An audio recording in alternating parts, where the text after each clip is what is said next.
Manifesto of the Communist Party by Karl Marx and Friedrich Engels. A spectre is haunting Europe, the spectre of communism. All the powers of old Europe have entered into a holy alliance to exorcise this spectre.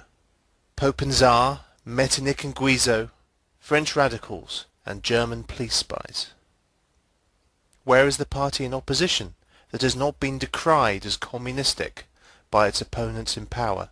Where is the opposition that has not hurled back the branding reproach of communism against the more advanced opposition parties, as well as against its reactionary adversaries?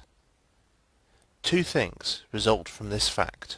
First, communism is already acknowledged by all European powers to be itself a power. Second, it is high time that communists should openly, in the face of the whole world, publish their views, their aims, their tendencies, and meet this nursery tale of the spectre of communism with a manifesto of the party itself. To this end, communists of various nationalities have assembled in London and sketched the following manifesto, to be published in the English, French, German, Italian, Flemish and Danish languages. Section 1. Bourgeois and Proletarians. The history of all hitherto existing societies is the history of class struggles. Freeman and slave, patrician and plebeian, lord and serf, guildmaster and journeyman. In a word, oppressor and oppressed, stood in constant opposition to one another, carried on an uninterrupted, now hidden, now open fight. A fight that each time ended either in the revolutionary reconstitution of society at large, or in the common ruin of the contending classes. In the earlier epochs of history, we find almost everywhere a complicated arrangement of society into various orders, a manifold gradation of social rank. In ancient Rome, we have patricians, knights, plebeians, slaves.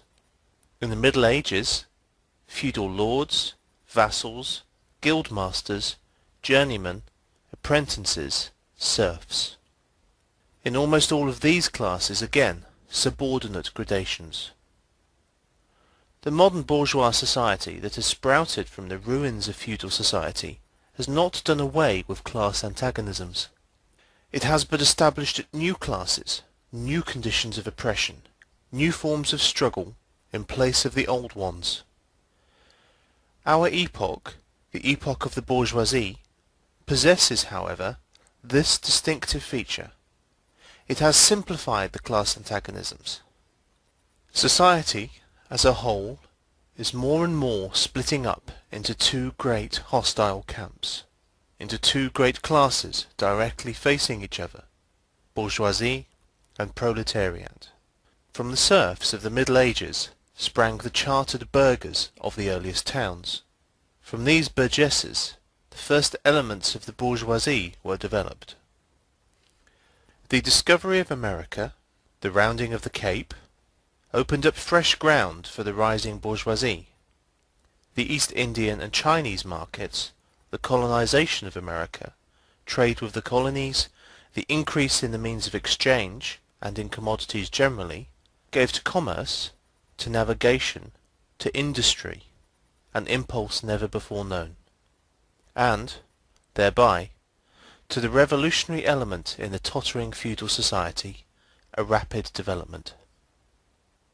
The feudal system of industry, under which industrial production was monopolized by closed guilds, now no longer sufficed for the growing wants of the new markets. The manufacturing system took its place. The guildmasters were pushed on one side by the manufacturing middle class. Division of labour between the different corporate guilds vanished in the face of division of labour in each single workshop. Meantime, the markets kept ever growing, the demand ever rising. Even manufacture no longer sufficed. Thereupon, steam and machinery revolutionized industrial production. The place of manufacture was taken by the giant modern industry. The place of the industrial middle class by industrial millionaires, the leaders of the whole industrial armies, the modern bourgeois. Modern industry has established the world market, for which the discovery of America paved the way. This market has given an immense development to commerce, to navigation, to communication by land.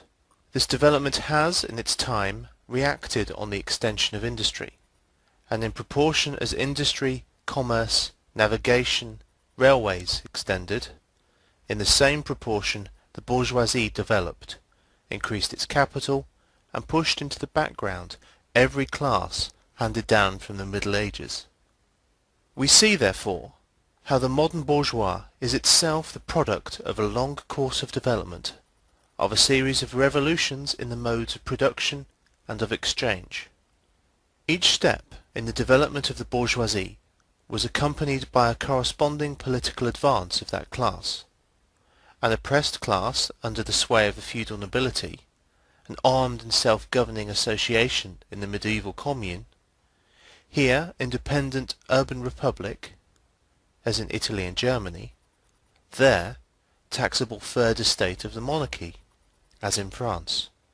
Afterwards, in the period of manufacture proper, serving either the semi-feudal or the absolute monarchy as a counterpoise against the nobility, and, in fact, cornerstone of the great monarchies in general.